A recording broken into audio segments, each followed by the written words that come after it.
on in the stain or finish. Do you know the staining and finishing are two separate pieces of the product?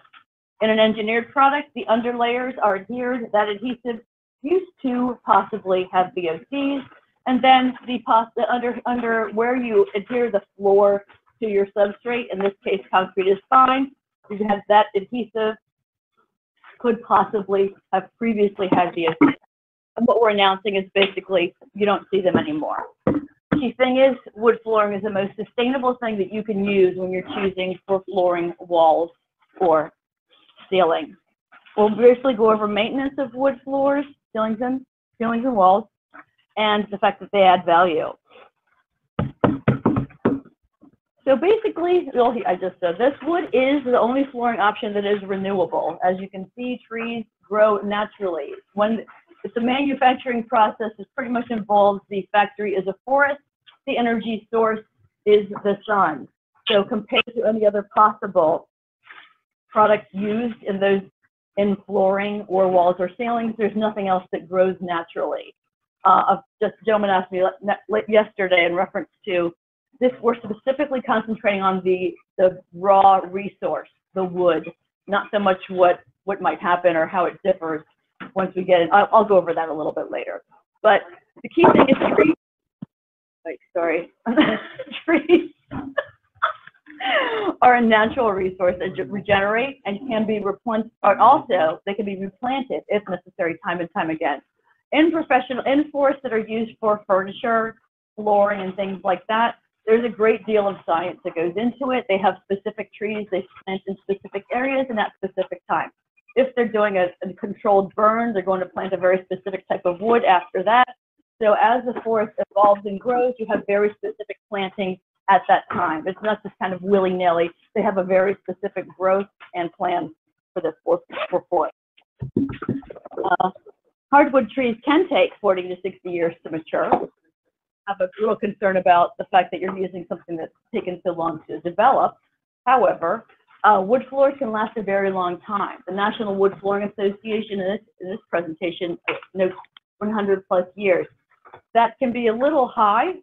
However, we are in an area where we do see floors that old, with historical areas in both Baltimore and Washington, D.C. So I've certainly seen them, and it's pretty neat.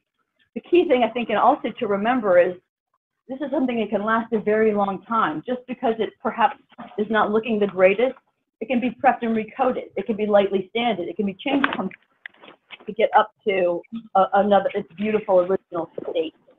So in a society, including myself, I always want something new and shiny and cool. It's good to remember that it can be brought back to that new, shiny, cool look without having to purchase or change out the entire floor. Another option one has is to use products that grow more quickly, if that's a concern of yours. Some folks do use bamboo. We don't talk about bamboo in hardwood. Bamboo is a grass, so it doesn't fall under the same category. This, however, is a product that was kind of hard. Right, so wood is not the only. Yes, the grass. Yeah.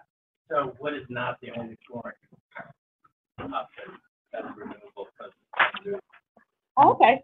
So what we're showing here today is actually a different thing where we're using a hardwood fiber, similar to how bamboo is harvested. So what we see here is an aspen. You would not normally use aspen in a flooring product. It's a wood that is the trees are thin, tends to be a little softer. So if you put it together like this, using the fibers and a type of, I guess, resin, it becomes a very nice option for a floor. And aspen trees grow very quickly.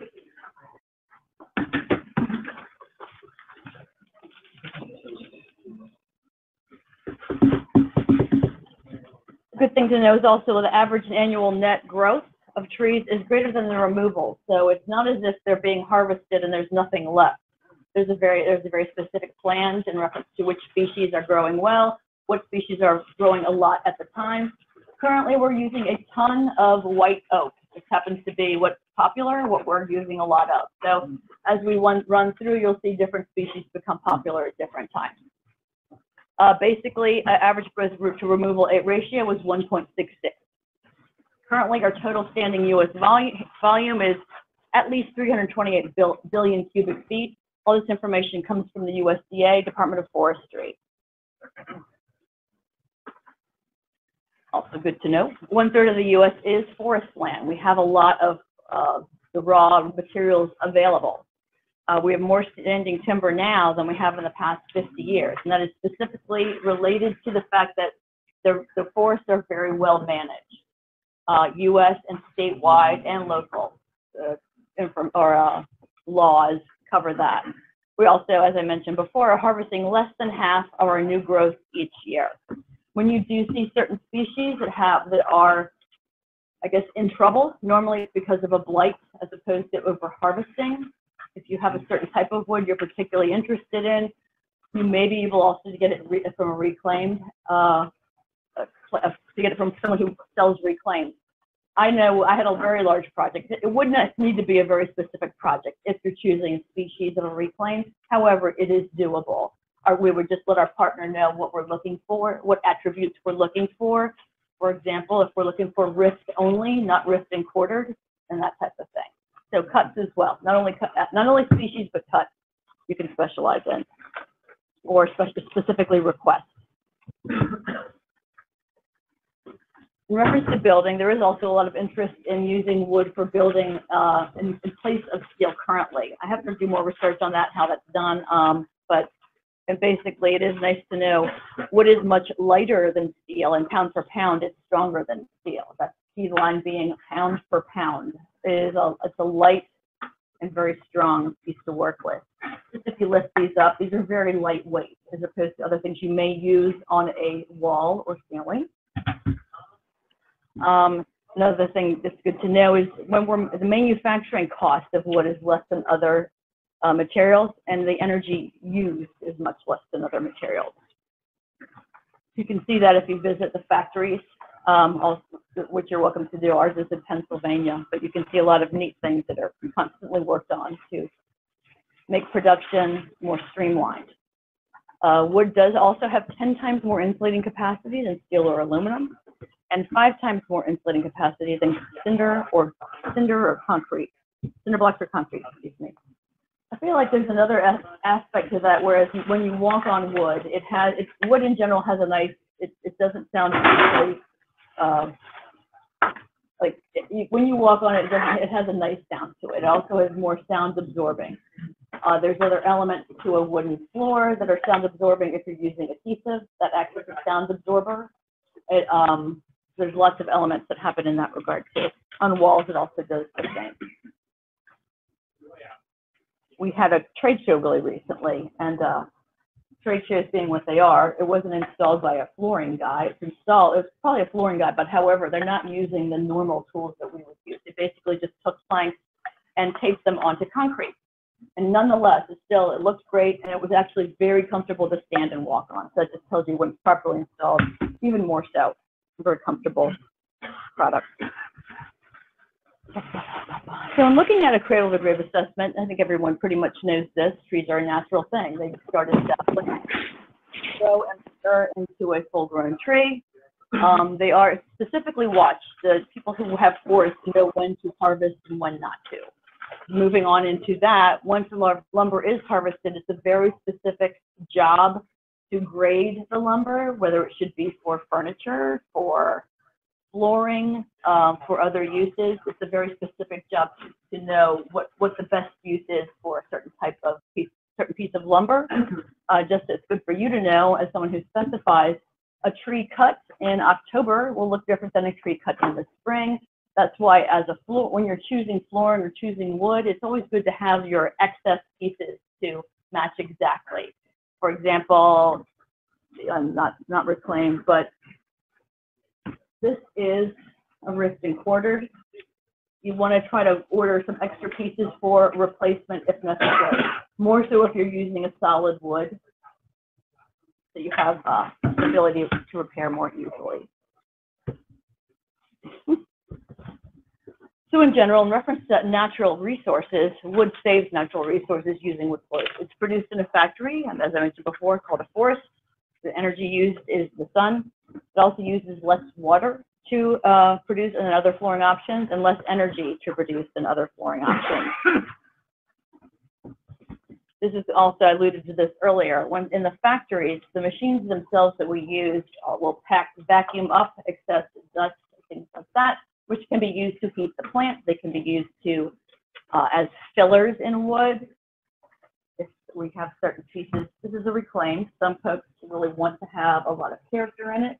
Some folks might not. You could use fillers in this in a piece like this to if your customer requires it. But the goal is to use about 100% of the excess waste, because it really isn't waste anymore. We use pretty much everything at this point. Also making it a great sustainable choice. Some companies can also create wood bricks and pellets for heat if they want to sell them as a heating source. And basically, in reference to global warming, wood floors are considered a carbon neutral product. It reduces global warming, it's carbon neutral. It takes in carbon dioxide during the growth cycle and produces oxygen during the growth cycle. Also, they like to point out that wood stores carbon during its service cycle. So the table, furniture, any type of chairs or frames store carbon during the service cycle. Kind of neat. But you can see here the biomass. They're noting that biomass CO2 emission is different than the CO2 emission from fossil fuels. And that's a comment that's kind of looked at a couple of slides, if not the next one. Yep, here it is. I do have the complete report on this if you're interested. The thought here is anthropogenic CO2 is derived from the burning of fossil fuels. They're making a difference because the fossil fuels it's the carbon dioxide that's produced that's been mined. It's millions of years old. It's not intended to be released into the atmosphere. That's the thought process of the person writing this report. The biogenic carbon dioxide is a natural process. Plants naturally produce the carbon dioxide. So they say the two are different. One biogenic being good for the environment, anthropogenic not being the best. The carbon dioxide emitted during the combustion of wood is offset by the carbon dioxide taken in during the tree's life cycle, again, making wood a carbon neutral product. In reference to landfill waste, another nice point of designing with wood is it reduces landfill waste. If it does go to a landfill, it's biodegradable. So there's that aspect. Also, it's easily recycled. It can be burned as fuel as well.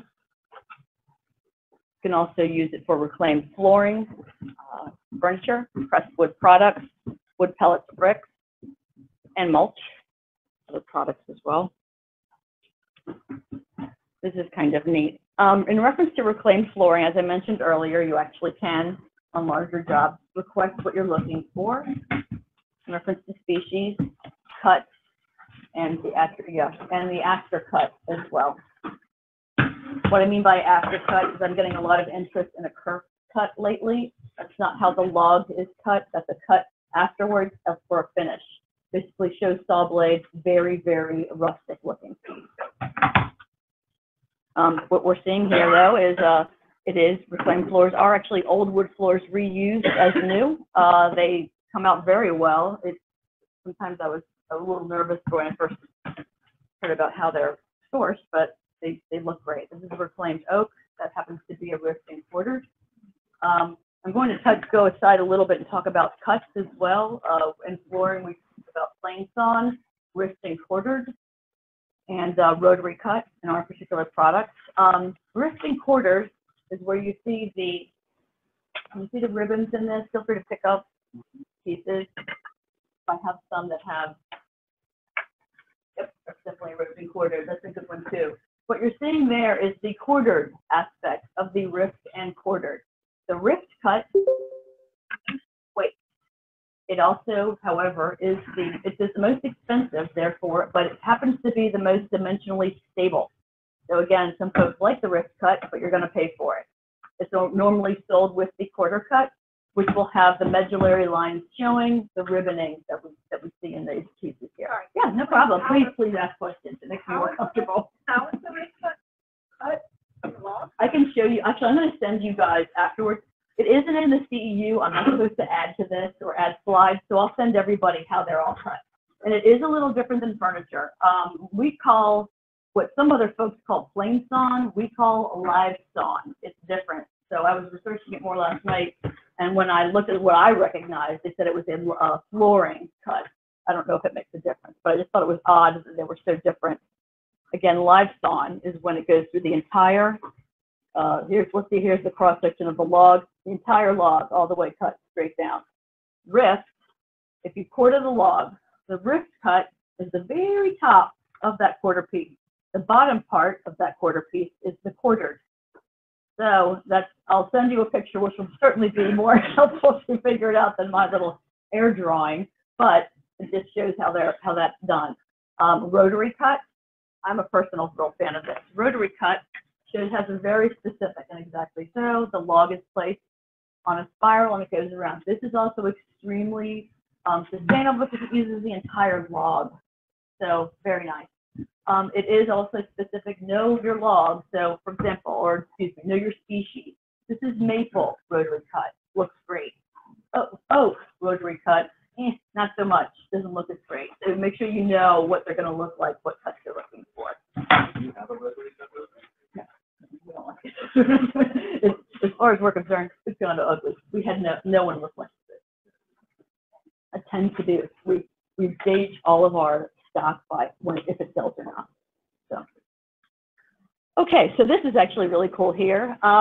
You can also, as I mentioned, lots of information about salvage buildings. So also reclaimed logs come from lake and river bottoms. That's from the turn of the century logging era, excuse me. So these are actually picked up off the river bottoms and they can be used as flooring. I just think that's awesome. Very interesting. Do you know that these reclaimed, there's specific companies that do it? It isn't a branch of us. It's someone we partner with to salvage and reclaim. It's its own business. Someone who used reclaimed building is not going to also do this type of thing. It's a very specific type of business. Here is a beautiful example of a reclaimed floor. What they've used here is barrel planks. So it's kind of neat. This is an oil finish. It also, you can see it's a rift and quartered. They kept the stamps because it gives it a lot of, yep. Did you have a question? I guess not. Okay, sorry. I thought I saw your hand go up. It gives it a lot of character. It's a very interesting look here. One thing they've also done, which is unusual, and it's kind of nice to keep in mind for something a little different, they've used different widths of the plank. Different lengths, of course, as everyone does, or usually done. Different widths is unusual, and it gives a nice look to it. You can also think about different colors, putting different colors of wood in there. It's a nice way to change things up a little bit. Okay. Again, an oil basis now are vegetable oils. So we are using Woka. It's a great oil. It's used a lot, and they're completely green product. So in reference to indoor air quality, a wood floor is great because basically things like dust mites and animal dander don't collect on a wood floor. They don't accumulate, rather. You can clean them easily by sweeping things up. They do accumulate in carpeting, upholstered furniture, bedding, and curtains. So wood floors minimize that trigger and improve indoor air quality, and that's according to the EPA. It so happens that homeowners would agree with that idea. They really prefer wood floors to keep what they consider their floors cleaner and homes cleaner, and also improve the health of their family. You guys do any high-end residential? What do you specialize in specifically? Multifamily residential. Mm-hmm. Do you do commercial, healthcare, anything like that? a lot of that. Okay, so multifamily and residential. Okay, great. I am seeing, yeah, it's kind of interesting so what the products that are being used in residential, they can change around a lot. I've even had folks looking at a product I have that we would normally have said they're not going to be interested, but we're seeing it in some of the high-end condos. Basically, the EPA does consider wood floors hypoallergenic because they don't harbor microorganisms. They minimize dust, mold, and animal dander. Again, the mold part coming from the adhesives. Those adhesives do a lot of things now. It's like a 4-in-1 product. And then subsequently, they improve indoor air quality. In reference to the sound masking, that depends, that's part of the wood specialist, is how the adhesive is troweled on. It's the pitch of the trowel that adds to your sound masking. It sounds like, oh gosh, they're not going to be able to do that. The guys in this area, or at least everyone I've come into contact with, very good with wood floors. All the installations look good. They don't have trouble. They know what they're doing. So I've been really pleased. If you are looking for suggestions for installers, you can go to the National Wood Flooring Association. They have certified installers noted on their website. Feel free to ask me. I can show you where to go. In reference to VOCs, I touched on this earlier. It used to be, you know, whether it was solid or engineered wood, you could have had a lot of possibilities for VOCs. So basically, wood is now VOC-free wood floors, including the adhesive. We've just developed an internal adhesive, or excuse me, partnered with a company that developed an internal adhesive that's made from soybeans. So the entire plank is red list free. I get that comment, red list free, from other architecture firms who specifically look for it. I believe they're trying to avoid specifically formaldehyde. It's good to know that formaldehyde exists naturally in a lot of things, but a lot of the healthcare companies look for very specific products they don't want used in any of their projects. In reference to how indoor air quality is monitored, pretty much every manufacturer deals with CARB, and they follow CARB rules and regulations. If you don't, you can't kind of say you're CARB qualified and not do it. It's heavily policed. So you get severe penalties if you don't comply. And something like, we're a smaller company, we're actually in Pennsylvania. So we don't want, it would be the contractor, ourselves, and product distributor who would be penalized every day. Okay. In reference to how trees and forests are really kept in good shape, you have the Forest Stewardship Council, Sustainable Forestry Initiative, and the American Tree Farm System. They promote responsible forest management and require the long-term plans that I spoke of earlier. Something that's good to know, if you're ever looking at using a local or something that's an American-made product, do remember that some American forests are usually family-owned and small businesses. They can't necessarily get the qualifications for FSC certification. So just don't necessarily pass them by because they don't have that certification. They're very well governed by local and state laws. It's also good to know there's just nothing harmful in cleaning up flooring. It's basically just dust mop is the best thing. Using a microfiber piece is great, and then you can wash this again. You're not throwing away, creating a lot of trash either. You can also vacuum them. If you're, again, going back into kind of making them look a little nicer, it's called a prep and recoat. Much less of a process than staining or than sanding and staining. Something that's also good to know, even a product such as this, an engineered wood floor, can be sanded and refinished. This product you're not going to have to. It has a lifetime warranty on the wear layer. It's not going to, doesn't require sanding and refinishing. However, a lot of folks I've spoken to thought engineered couldn't be sanded and refinished, and it can. Does it vary as far as what the top layer is? Because some can't if you have a really thin layer. Well, this is 1/10, and so my guy said he could do it 3 times. We say 2 because everyone asks, but you're not. It's kind of like a non-question or a non-starter with us because you don't need to, the way the product is made. We'll talk about that a little bit later. We're almost done here anyway. This one always gets a laugh. Okay, you want to make sure your customers know that wood can be soft. The key thing for you to know is if you're hesitant to work with wood, there is a product out there, what manufacturer it is, to solve the problems you might have. But it is easy to repair scratches. Prep and recoat really makes the whole thing look brand new. And the key thing to know is floors last a long time. You can review them. You can add different stains. You can change the stain. You can add borders. You can add logos, or keep in mind that is the type of medallion. It can be a logo. It's basically made off-site. The floor is cut and it's dropped in. Very simple to do. It really changes up and makes the floor look different. And it adapts to any decor. real estate agents do say that homes with wood floors sell for more and more quickly, about 10% more, and they have great long-term value. So what we talked about today is hardwood floors are renewable. They're a great option in that regard. They have a favorable life cycle, save natural resources, reduce global warming, reduce landfill waste, and can improve indoor air quality, minimize VOC exposure. So the most sustainable product you could use, and their maintenance is environmentally friendly. Also, wood is of great long-term value because of how long the flooring lasts. And that is the conclusion of this CEU. Does anybody have any questions about what was covered? Okie doke. I'm going to close it, and if anyone wants to hang around and talk about what's the product here, I'm going to go on our website. I think I'll be able to do this. Yeah, and it's not my laptop, and that could be questionable. Okay. So my name is Elizabeth. I'm sorry about this. Sorry, I don't know what this is. I'm looking for the website. Okay, my name is Elizabeth Wood. Really is my name. What my previous name is Trump. Therefore, I switched to my maiden name. So truly, it really is kind of funny because that's my husband's name. Okay, so I'm going to pull up Nidri Flooring. Okay.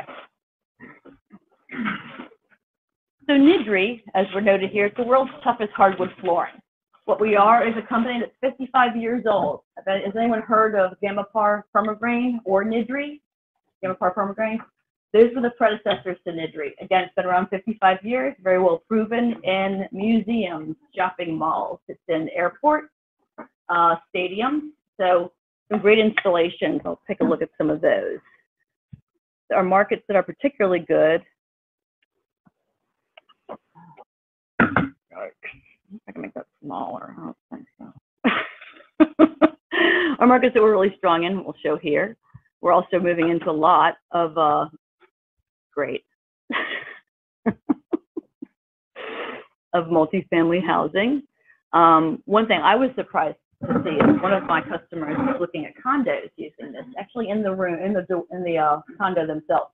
It's perfect for common space areas.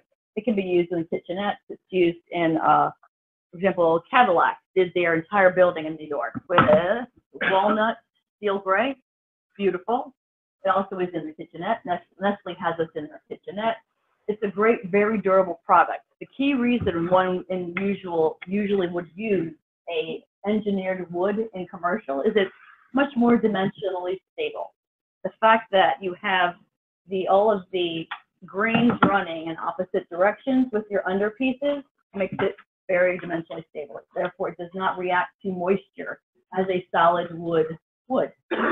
Another good thing to know, I'm still kind of doing some teaching here, in reference to wide lengths, wide and long. The wider and longer a wood plank gets, the more dimensionally unstable it becomes. The good news in reference to that is what we're seeing from Europe is a huge shrinking. They had strips as small as 1 inch when we were at a show in Germany. So we're moving into very, very thin strips. In flooring, we call anything smaller than 3 inches a strip, anything larger a plank. Only a wood goofball really needs to know that. We're going to know what you're talking about when you specify what you're looking for. I'm happy.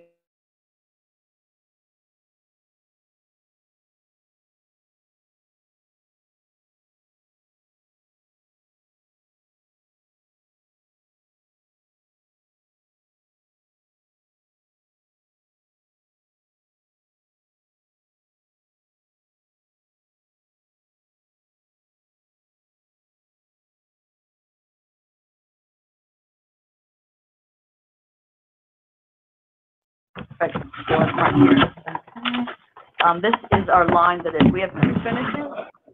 One of them is called the ceramic 2.0 or pedestrian 2.0. It's a ceramic finish. What that is after it's acrylic infused and stained, the ceramic is sprayed on. The finish has little molecules of ceramic. It's particularly hard. You won't find anything tougher than this type of finish.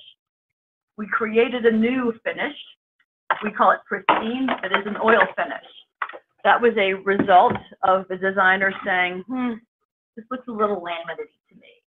What's interesting is it's the finish, not our process, that makes However, the oil finish, you'll see those pieces there, has a very natural, it really celebrates the wood. You can see the grains more. I'm going to pass them out over here so you guys can take a look. Feel free to stand up and look around if you want to. I don't know if that's helpful. It's a very large group.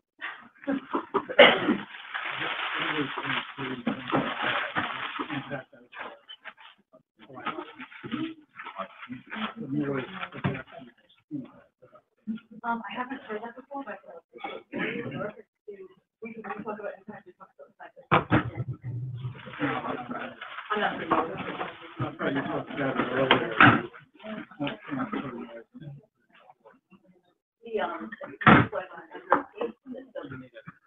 do that or the adhesive.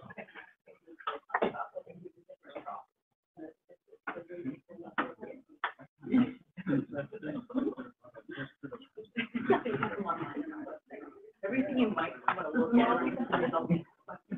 is going to be in the technical part of our website, or email me and I'll talk to you. We don't have any of that. Okay, all of it is wood, and yes, the ceramic is not a tile. Just, you know, all of our products are wood, so if I said it, I misspoke. Or I misspoke when I said that. All of our products are 100% wood. It's all FSC certified. Both the underpieces, which are marine grade Baltic birch, and the wear layer, which is the species that you specify. The top wear layer can be either oil finish or the ceramic finish. So you're just going to choose the ceramic. It's probably right in front of you. It can, and I apologize. It's very confusing, and it was confusing for us as well. Here's one. This should be one. So I don't think it's bad, personally. You can certainly see it's hard. And I may have also started with all you guys when you're looking, and we help you. You say a color, I know which it is. It won't be confusing. You say I want this walnut dawn. I don't know what's an oil finish. There's no confusion there. You can also, whatever you're trying to create or get attentive in your design, what has what happens. So this is a difference, which is good to know. You can't make this particular wide one. This one has a wide flank because of the dimensional usability of the wall. A regular has 7 layers. So they come in 2 2/3, 4 and 5 1/4. This 7 1/2, again, is a little bit different with 9 layers of marine grade Baltic birch. No, we do not nail. We only use adhesive. That's what we suggest. The thought process behind using an adhesive is when you're using nails or staples, you're doing so because there isn't a lot of adhesion of that wood to the floor. It has room to move. This product doesn't need to move because it's so dimensionally stable. Therefore, adhesive is the best way to install it. It doesn't need that room to move. You don't have to, also add extra inches for it to move and expand and contract. It doesn't really do it much. What do you do for stairs? Same thing. We use this product. We have nosing and treads and the treads and risers. Okay, so the treads are like overlaid, or the treads are about this thick, and then the riser is. I can show you an installation.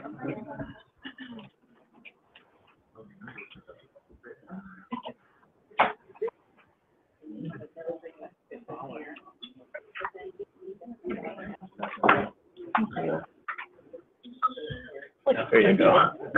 Thank you. Okay, here's a nice stair installation. So the way we do, I guess, the spreads is it depends on what the designer is looking for. It's several planks within, and then cut that way.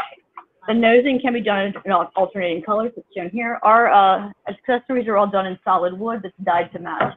This person specifically wanted a contrast. I'm actually saying that a lot. It's pretty cool. This is at an opera house. We also have one. That's a beautiful installation. That one's maple. That one again. The nosing. Yes. All of our accessories are separate. That we have anything you might need to move into other.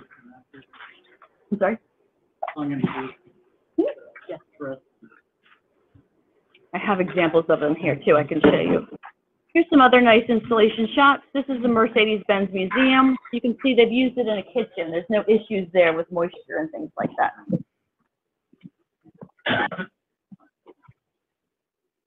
National Civil Rights Museum. This is as you can see, a large installation. That one's really nice. Also on the stairs.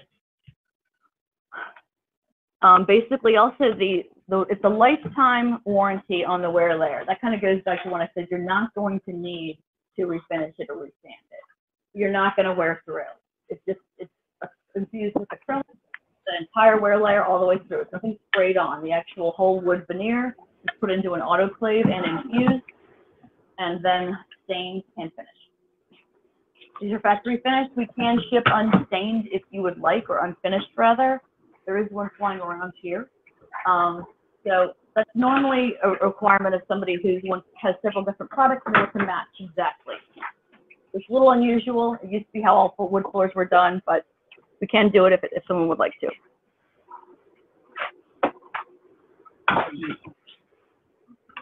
You can be sanded, yes. Specifically, the ceramic one you sand to prep and recoat.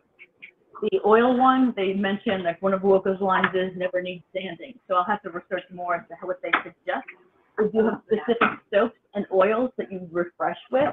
This is actually really good to know. Very different products, whether you're using mine or something else, are used with different finishes. Check the manufacturer. If you don't know what finish it is, see if you can find out.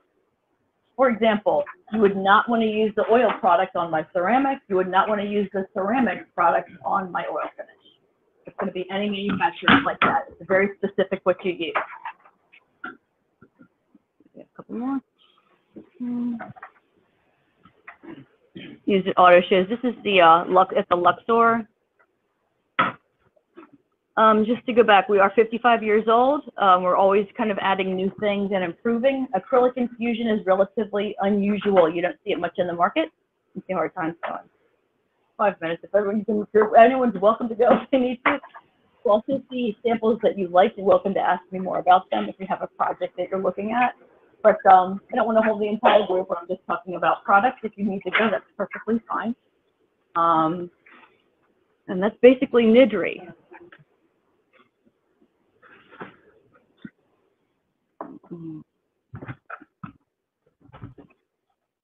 You can see on some of these we can do the custom patterns. There's a herringbone. That one's particularly nice.